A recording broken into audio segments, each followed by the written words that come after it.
سلام دوستای عزیزم، امیدوارم که مثل همیشه حالتون خوب باشه. من مرتضی هستم و امروز قراره با هم گردشی داشته باشیم در بازار قدیمی انزلی که به شنبه بازار معروف هستش. این نامگذاری به این علته که در روزهای شنبه در این مکان بازار هفتگی برگزار میشه و این بازار هم در کنار پل قدیمی انزلی هستش.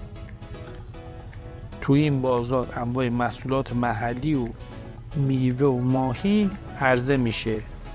انشالله از این بازار بزرگ در روز شنبه هم ولاگ گرفته میشه و لینکش رو براتون در قسمت توضیحات این ویدیو قرار میدیم.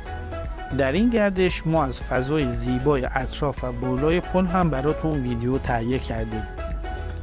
در ضمن قبلا ولاگ رانندگی در شهر زیبای انزلی، بازار ماهی فروشان، موشکن و پل قاضیان هم در کانال قرار داده شده که میتونید در قسمت پلیلیست مربوط به شهر انزلی پیداش کنید. خواهشاً با لایک و کامنتاتون ما رو در مسیر بهتر شدن حمایت کنید و برامون بنویسید که دوست دارید از کجای گیلان زیبا براتون ولاگ تهیه کنیم. امیدوارم که از این گردش لذت ببرید.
بس میام دیگه 20 دقیقه بخوام بالا.